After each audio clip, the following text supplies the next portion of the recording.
What is going on, alpha males? Welcome to the Alpha Male Podcast, the podcast where we talk about being a man the right way with God at the center. Today we're going to be talking about the role of militia in a modern society. Before we get into the bio, don't forget to like and subscribe. Scroll down and hit a couple of stars. Who am I? A question we should all ask ourselves. I am, first and foremost, a servant of God, made in His very own image,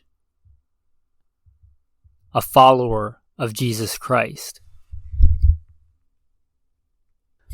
a simple man called by God to the Great Commission to share the good news of Jesus Christ. Next, a little bit about my background and what God has allowed me to do and blessed me to do in life.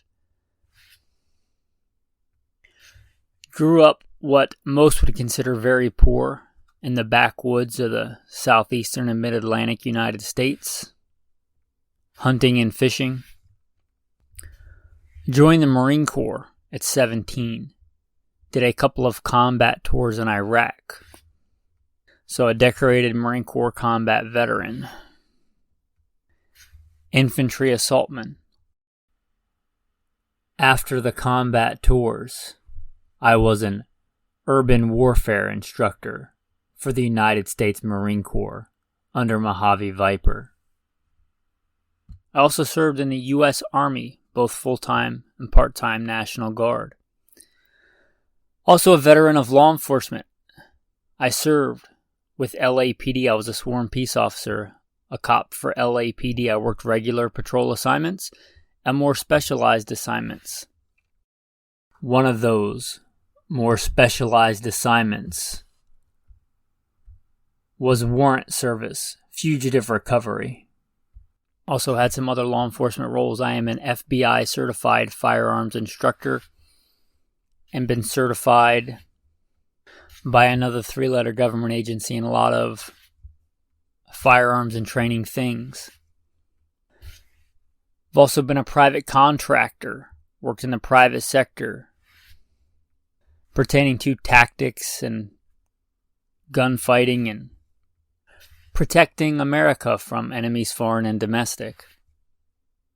I served as the commander of a tactical team to stop active shooters in a large metropolitan area. That was our primary mission, to stop active shooters, which sadly are a thing in America today.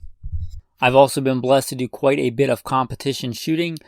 Started my first formal competitions even before joining the Marine Corps at 17. I had won more shooting competitions than I can remember. I have competed in all manner of disciplines in shooting. I've been blessed to be a state rifle and pistol champion, West Coast regional champion. Like I said, been blessed to win more shooting competitions than I can remember. Mentioned hunting. I've hunted to put meat on the table, starting when I was a child. I've also been a professional big game hunter and guide, hunting and slaying all manner of beast. And I don't apologize for that. Humbled to be the host of 3 podcasts. Simple Man Sermons, Alpha Male Podcast, and Gunfighter Life. Obviously, as things not mentioned, I've been blessed to do many other things. But, again, first and foremost, I'm a servant of God, a believer and follower of the Bible, the Word, Jesus Christ. And I don't apologize for that. With that, let's transition into today's topic. If you want to thank me for any of that service, assuming you like the podcast, please consider scrolling down, hitting some stars, maybe even leaving a review. It is appreciated. With that, we're going to get into the topic for today. Now, this is continuing on from our first episode on the militia. In that episode, we talked about why we shouldn't be ashamed to be using the word militia or the term militia, kind of the definition of a militia, and if the militia is still relevant. Obviously, the answer to that is yes, because we're doing another part to this on the role of the militia. So if there's a role for the militia in today's modern world, then obviously it's still relevant. Anyway, it shouldn't be that far back in the feed if you want to scroll through the episodes of Alpha Male Podcast and read or listen to that one first, rather. You can go ahead and do that. And we're going to pick up right now with the role of the militia. Now, just like I'm not going to apologize for using the term militia just because a few, neo-Nazi skinheads might use the term militia, doesn't mean that it should ruin it for everybody. Just because a few, biker gangs that do some really, really bad stuff use the term biker doesn't mean that all the other bikers, which make up the vast majority, stop calling themselves bikers. They don't say, oh, there's a lot of outlaws that use the term biker, so we're going to call ourselves, two-wheeled vehicle ambassadors. Don't be ridiculous. Don't let bad people ruin a term and get into all this newspeak, this Orwellian, when the other side tries to paint an entire group as a bunch of nuts because there are a bunch of nuts in that one group. If you get a big enough group of anybody, there's going to be bad people in there. I don't care if it's a group of teachers or priests or nuns or grandmas that quilt. If you get enough of them together, some of them will inherently do evil and be evil. You don't let that ruin the term. So again, I don't apologize for the term militia, and I'm not going to apologize or make pretend that the primary job of the militia has changed. The primary purpose of a militia is to be a well-trained, armed fighting force to fight enemy combatants. And I don't think that has changed or gone away. If you think that's gone away in the modern world, look at Ukraine right now. A lot of those people fighting are Ukrainian, what we would call militia. Regular citizens that stand up to be soldiers and fight against an oppressive armed force wanting to do them, their countrymen, their family, their community harm. I don't see anybody trying to make them apologize for defending their country, so I don't know why we should act like that's not a valid role here for militia in America. And forget about that whole it can't happen here mentality, because I imagine a lot of Romans said that right before the barbarians came and sacked it. So yes, I do still think the primary role of a militia, they should be well-trained, armed, and ready to fight against evil in a very real way, in an armed way. And I do think that that is still relevant. But just like with EDC, everyday carry, if you're not familiar with the term, there are things I think pretty much every man should be ready and equipped with. Just a quick rundown of my EDC. The Word of God, which is what I have memorized, and also the Bible that I have on my phone. A smartphone, obviously, for communications. A knife, a way to start fire. A flashlight. A firearm. A mini Sharpie. A tourniquet. And a couple of pieces of string. They come in handy in all manner of situations. Obviously, I think a gun is important. It's on the list. A firearm is part of your EDC. As a man, you should be ready to fight against evil. You should be able to protect the life of yourself, your family, and your neighbor. But just like in EDC, all that stuff, you know what I use the least? If you don't count practicing, because I train all the time to stay proficient. But you know what I use the least out of all that? A firearm. I use all the other, more mundane things all the time. I use a knife a lot. I probably use a flashlight more than a knife. I use that, piece of 550 cord that I keep bundled up in my pocket and cut pieces off quite frequently. I don't use my sidearm all that often, and I'm thankful for that. I think we see that same thing played out here with the militia. The militia should be an armed and ready fighting force to fight against evil and be armed. But I don't know that it's going to get used that way all that often. That doesn't mean you shouldn't train it. That doesn't mean you shouldn't be armed. That doesn't mean that shouldn't be your primary purpose. But that means you're probably going to be doing a lot of other stuff if you want to love your neighbor as yourself. More so than fighting. This isn't the cool stuff you see on the History Channel a lot, or the cool stuff that you see on Instagram. But ask any infantryman in the Marine Corps, in the Army, how much digging they did with a shovel with an e-tool. How much engineering they did. And it'll be a lot. That's not their primary role, but they do a lot of digging. They do a lot of digging fighting holes and learning all that stuff. We think of, the Minutemen. We think of that as like that romantic picture of the guy with the tri-cornered hat up in a tree hiding against the redcoats fighting with his Kentucky long rifle. But you know what Washington's men were doing for long periods of time in Valley Forge and other places? They were digging and building and constructing log cabins and places to live. There's a lot more that goes into being a soldier, being a Marine, than just shooting. A big role I could see the militia doing and helping out with is emergency management. Think of big disasters that have happened here in the past several decades. And that time while you're waiting for help from other areas, other resources, federal government, FEMA, whatever. Just like the militia should stand up and fight against a foreign invader, you should be able to stand up and help. Emergency management. Say you're on the Gulf Coast right after a big tornado and none of that federal help is coming. Or maybe it's never coming. Maybe you're in a scenario where it's never coming.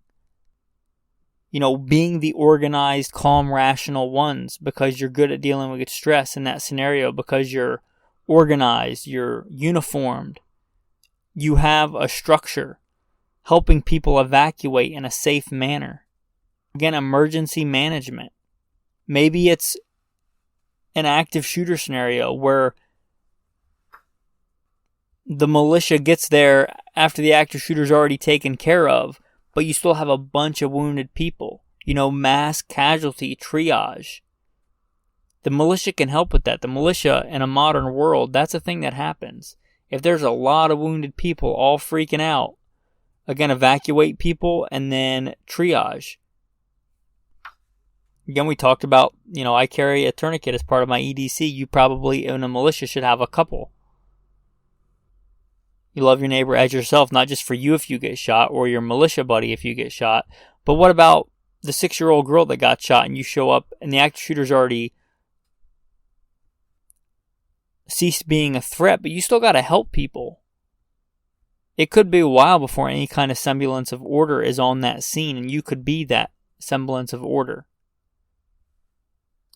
I imagine if you're in an organized militia, you'll have something like a wall tent, like we use out here out west on big hunting parties.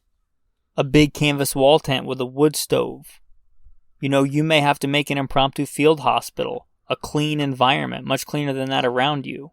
This isn't the cool romantic stuff you think about. It's not the guy with the Kentucky long rifle, hiding out in a tree taking out redcoats. But a good militia will be willing to do what's needed at the time. Being able to show up, and pop up a wall tent, an impromptu field hospital, that could be a major help. One of the major killers after a disaster, clean water. Being well prepared, well organized. Being able to have a way to produce 50 gallons of clean water a day. Having that place set up when you and your militia are there and you're providing clean water to people that would otherwise die without it. Again, that's a major killer after a lot of disasters. Contaminated water, dysentery. How about something even less romantic? What about human waste? After a disaster. We talked about soldiers and Marines. We do a lot of digging. If you listen to the bio, I'm a decorated combat war vet. Guess what I also did in Iraq? I burned human feces in a 55-gallon drum. I literally stood there with a cut-off metal 55-gallon drum or something like it with an engineer stake, which is a giant metal pole, and stirred human feces and diesel fuel and burnt it to get rid of it. Not super romantic, something you're going to see on, Instagram or something like that, but it's what's necessary at the time. You have a compound of Marines, that stuff's got to go somewhere. Likewise, after a disaster, you and your militia can show up, and guess what you have? Shovels and pickaxes and entrenching tools, e-tools. If you want to be super cool, you got your tactical Spetsnaz shovel, and you dig trenches so people can go to the bathroom and not make everybody else sick and die from disease. That could be a pretty common role for militia, especially after a big disaster. You think about always having guns and being armed. What good does that do if you're living in Alabama after a giant tornado? Yeah, you can stop rioting and looting and stuff, but what about the disease? What about the dysentery? What about all that stuff that kills more people historically in warfare than gunfire does? Are you part of a militia just to look cool and have a cool set of body armor and have a cool gun? And I'm not against cool guns. I do a whole podcast called Gunfighter Life. I like cool guns. I talk about cool guns all the time. But is that why you're really in the militia? Or are you in the militia to help people and love your neighbor as yourself? Because you may find yourself with a guard on a bunch of guns while the rest of the militia stands there with pickaxes and shovels and makes a trench for people to go to the bathroom in. And if you're not willing to do that, perhaps you shouldn't be in a militia. So, be circumspect, examine yourself, examine your reasons for being in a militia. And again, that's all the stuff we talked about today. That's not the primary role. I still think there is a place in today's modern world for the modern Minuteman, the well-regulated, meaning well-trained, well-armed man to stand up and be able to fight against and protect himself, his family, and his neighbors, and not have to apologize for that or that ideology. But don't forget about all the other scenarios that are probably more likely. If you're willing to pick up a gun and shoot somebody, that ought to be only as a last resort. You ought to be willing to pick up a shovel and dig a trench for somebody. Or be willing to get some training to put a tourniquet on somebody if they need it. Or be willing to spend a day putting up a tent and staking it down and digging a trench for an impromptu field hospital. If you're into this kind of podcast, if you're into militia, you're probably into preparedness and survivalism. And I don't apologize for that either. I certainly am. You're probably stocking up food. You probably have some food. But let me ask you this. Do you only have food stored up for yourself? Or do you have food that you're willing to share? Do you have beans and rice you're willing to give to the 6-year-old girl down the road when she hasn't eaten in 3 days? The kind of man that thinks about that and is also ready for that is the kind of man that I would want next to me in a militia. With that, I'm going to wrap up this episode of the Alpha Male Podcast. I hope you found it thoughtful and thought-provoking. Maybe not what you were expecting, but I try and be real with you guys. I don't try to sugarcoat anything. If you like this content, you may like some more content. You can get that by going to goodshepherdtraining.com, goodshepherdtraining.com. If you want to support this message, if you think this is stuff that needs to be out there and should be out there, please consider becoming a patron. The main reason is because you believe in this message and this podcast and you want to help support it. But also patrons get some pretty cool insider content. They get content commercial free. We also have a pretty cool tribe on there where we help each other out of like-minded men. Talk about all manner of things. And if you don't want to do any of that, hopefully you'll scroll down and hit some stars if you haven't already on Spotify, on iTunes. You can scroll down and just hit some stars. It takes a couple of seconds. Tactical tip of the day. We talked a lot about engineering and digging. Doesn't matter if it's the Roman army or the army today. You do a lot of digging. You're issued an entrenching tool.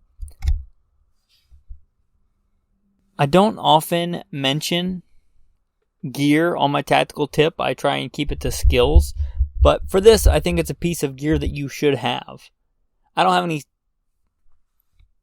sponsors. I take no bribes here. I don't care what kind of small shovel you get. The two I'll recommend is the two that I have used a lot. My number 2 pick is going to be the U.S. military, U.S. Army, U.S. Marine Corps issue entrenching tool. That's why if you've heard the term e-tool, that stands for entrenching tool. That's what it's for. You can use it and fold it out just like a shovel. You can fold the top over and use it like a hoe, or as kind of a chopping implement. That works really well if you're in an area with a lot of roots and you're trying to dig a fighting hole. Ask me how I know.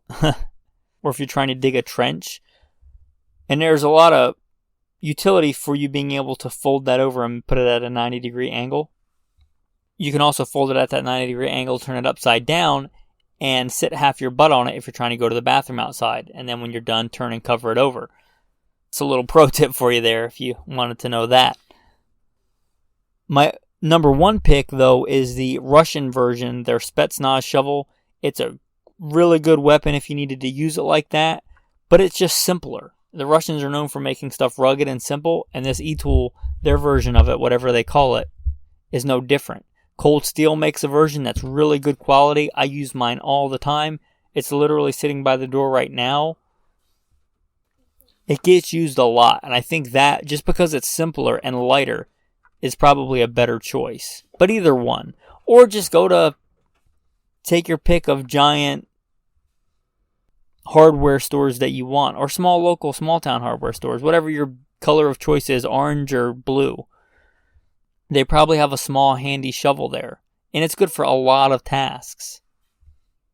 So having a small shovel like that on your kit available to you in your vehicle, in your bug out vehicle, whatever, having something like that has a lot of utility. Digging yourself out if you get stuck in a 4-wheel drive when you're off-roading. There's who knows how many things you can do with a shovel. As far as your tactical verse of the day, how could I start with any other tactical verse after that, other than Deuteronomy 23? As part of your equipment, have something to dig with. And when you relieve yourself, dig a hole and cover your excrement. Yeah, that's in the Bible. That's a rule for an army when you go out to war against your enemy. It's all good to think tactical, but you also have to think practical. If you fancy yourself a gunfighter, a warfighter, a militiaman, a student of war, a student of the gun, realize that, like we talked about, throughout history, disease, dysentery, things like that kill a lot of good fighting men. So be wise and do what God says and have an implement among your equipment. With that, men, I want to say thanks for listening and have a blessed day.